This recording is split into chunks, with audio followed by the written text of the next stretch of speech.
शाह से बात न बनने के बाद 3 राउंड की मीटिंग के बाद मोदी की भी बात नीतीश ने ठुकराई।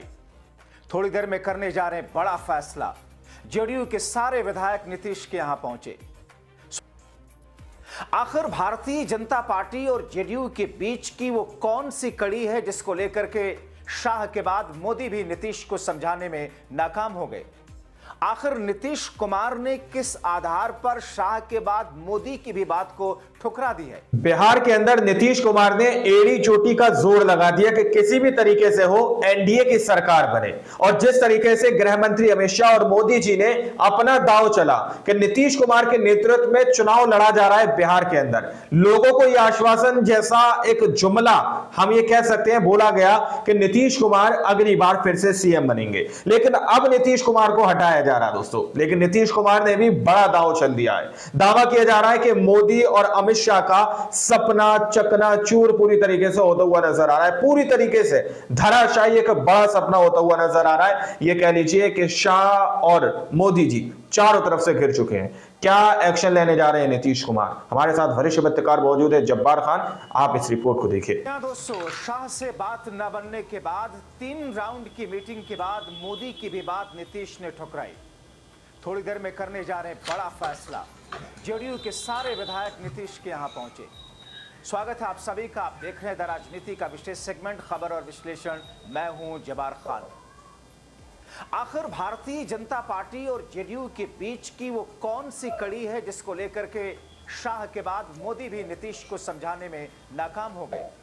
आखिर नीतीश कुमार ने किस आधार पर शाह के बाद मोदी की भी बात को ठुकरा दी है?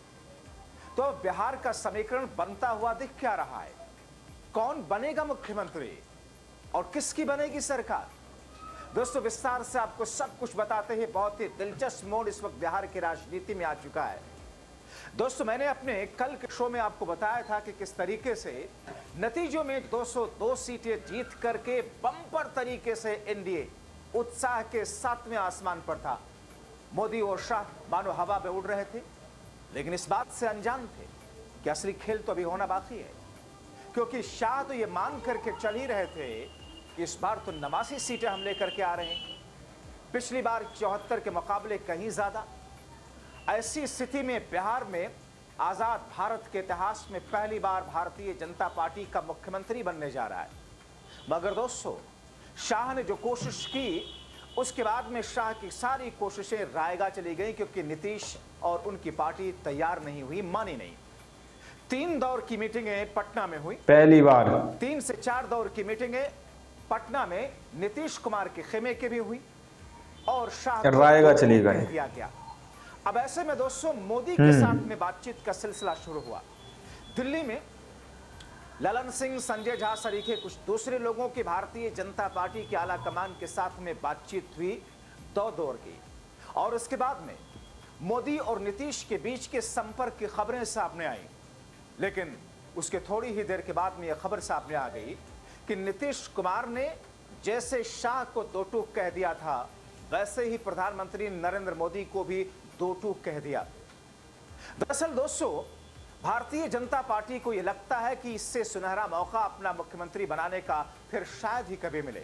तो नीतीश कुमार को यह लगता है कि मेरी नीतियों पर, मेरी स्कीमों पर, मेरी सरकार के कामकाज पे, मेरे चेहरे पर चुनाव लड़े, मेरी वजह से बीजेपी को इतनी सीटें आई, मेरी वजह से एनडीए फिर शायद ही कभी मिले पहुंचा। और फिर जब दस्तरखान पर खाने की बारी आई तो उसमें खड़े मसालों की तरह, दालचीनी तेजपत्ते की तरह उठा करके बाहर मुझे फेंका जा रहा है। और नीतीश कुमार ने 2 टूक तरीके से मोदी को भी अपना संदेश दे दिया। तो ऐसे में दोस्तों, इस नए सप्ताह की शुरुआत सोमवार के दिन 17 तारीख को नीतीश कुमार एक बहुत बाहर फेंका जा रहा है।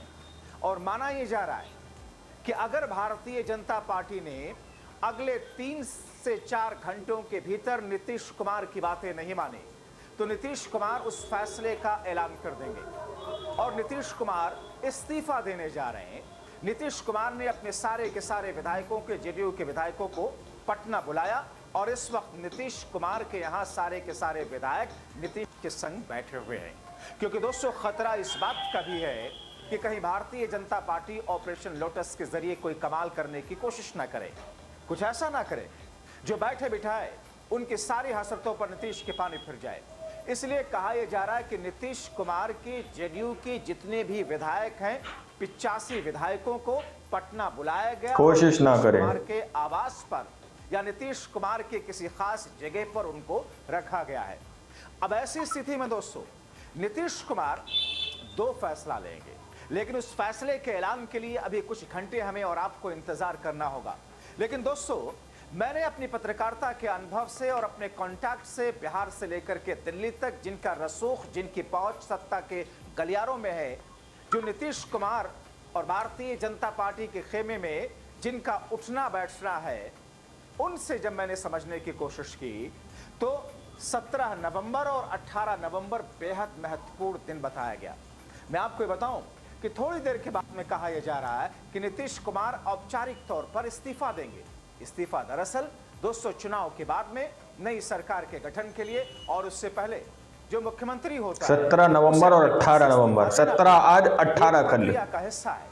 मगर नीतीश कुमार का इस्तीफा सांकेतिक तौर पर आगे आने वाले दिनों के लिए और शपथ से पहले की स्थितियों के लिए भारतीय जनता पार्टी के माथे पर सर्दी के इस महीने में गर्मी और पसीना लाने वाला है। ऐसी स्थिति में दोस्तों बहुत सारे लोग ये सोच रहे होंगे कि आखिर ऐसा क्या है नीतीश कुमार के पास जो बीजेपी को आके दिखाएंगे और मोदी को और शाह दोनों को ही ना कह दिया। दरअसल दोस्तों अगर फिगर को आप देखें, चुनाव के नतीजों को आप देखें तो एनडीए के पास में 202 सीटें हैं, जिसमें बीजेपी की है 89, जेडीयू की है 85। लेकिन दोस्तों नीतीश के पास, और ये आंकड़ा दिखाऊं उससे पहले मैं आपको एक बात बता दूं कि नीतीश कुमार बिहार की राजनीति में हमेशा ये चाहते हैं कि महागठबंधन या जेडीयू के पास कम से कम हमेशा उतनी सीटें आए कि नीतीश कुमार के लिए एक विकल्प, एक प्लान बी हमेशा मौजूद रहे। इस वक्त दोस्तों देखिए इंडिया गठबंधन के पास में है कितनी सीटें? 35 सीटें। एआईएम की हैं 5 सीटें, यानी कि एआईएम और इंडिया गठबंधन की सीटों को मिलाकर हो जाती हैं 40 सीटें। 40 सीटें ये, और ऐसी स्थिति में नीतीश कुमार की सीटें, नीतीश कुमार की 85 सीटों को मिला दीजिए तो फिर आंकड़ा पहुंच जाता है 125 का। बहुमत के लिए चाहिए 122 सीटें, 122 से 3 ज्यादा है। बीएसपी के एक सीट को अगर मिला दिया जाए तो बहुमत से 4 सीटों का आंकड़ा ज्यादा हो जाता है, 126 पहुंच जाती है। और चाह कर भी मोदी और शाह किसी भी तरीके से किसी भी हाल में बिहार के अंदर बिना नीतीश के सरकार बनाने का सपना तक नहीं देख सकते। और दरअसल यही बैकबोन है, यही बुनियाद है नीतीश कुमार की आने वाले दिनों के पहली बार ये नीतीश कुमार के प्लान बी को एक्टिव करने के पीछे का राज। हालांकि दोस्तों ये इतना आसान नहीं है। रायगा चलेगा। ऑपरेशन लोटस भी एक्टिव है और कहा यह जा रहा है कि ऑपरेशन लोटस यानी कि भारतीय जनता पार्टी का वो ऑपरेशन जिससे सरकारें गिराई जाती हैं, विधायक तोड़े जाते हैं, सांसद खरीदे जाते हैं, दूसरों को मिलाया जाता है, पार्टियां तोड़ी जाती हैं। ऑपरेशन लोटस के जरिए नीतीश कुमार और कुछ आरजेडी के विधायकों को तोड़ने का प्रयास किया गया। रात में ऐसी कुछ खबरें सुगबुगाहट के तौर पर आई, लेकिन नीतीश कुमार खांटी राजनीतिज्ञ हैं। नीतीश कुमार अगर ये कहें कि मैं पूरब जा रहा हूं तो फिर आप उनको पूरब के बजाय आप उनको तीनों और बाकी दिशाओं में ढूंढिए और फिर पाइए कि कहां मिलते हैं। दरअसल नीतीश कुमार की चिराग पासवान की एलजेपी-आर पर है, और इससे पहले भी नीतीश कुमार ने एलजेपी के विधायक दलों को तोड़ा है। आप उठा करके देख लीजिए 2015, 2010, 2005, 2020 ये सारी की सारी ऐसे फिर शायद ही कभी मिले, बहुत सारे ऐसे आंकड़े मिल जाएंगे। यानी कि अगर ऑपरेशन लोटस ने ऐसा करने की कोशिश की तो फिर चिराग पासवान के जो 19 विधायक हैं, 19 विधायकों में से करीब करीब 10 विधायक नीतीश कुमार के साथ में आ जाएंगे दोस्तों, क्योंकि नीतीश कुमार ये तब करेंगे जब इंडिया गठबंधन के साथ में वो सारा फाइनलाइज कर लेंगे, और उन विधायकों को नीतीश के साथ आने में भार फेंका जा रहा है, दिक्कत नहीं है दोस्तों। तो ऐसी स्थिति में नीतीश कुमार की रणनीति कामयाब होती हुई दिख रही है और ऑपरेशन लोटस जो है शाह का वो धराशायी होता हुआ दिख रहा है।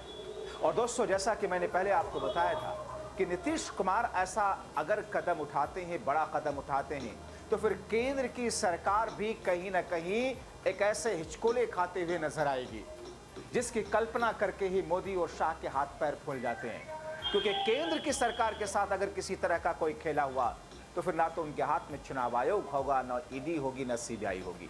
जाहिर तौर पर ये ऐसी स्थितियां हैं जिन स्थितियों को लेकर के इस वक्त बीजेपी भी डरी हुई है।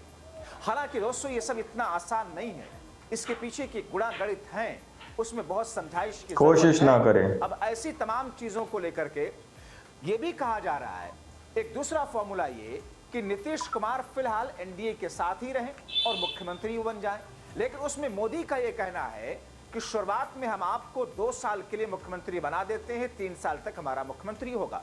लेकिन नीतीश कुमार इस बात पर तैयार नहीं है।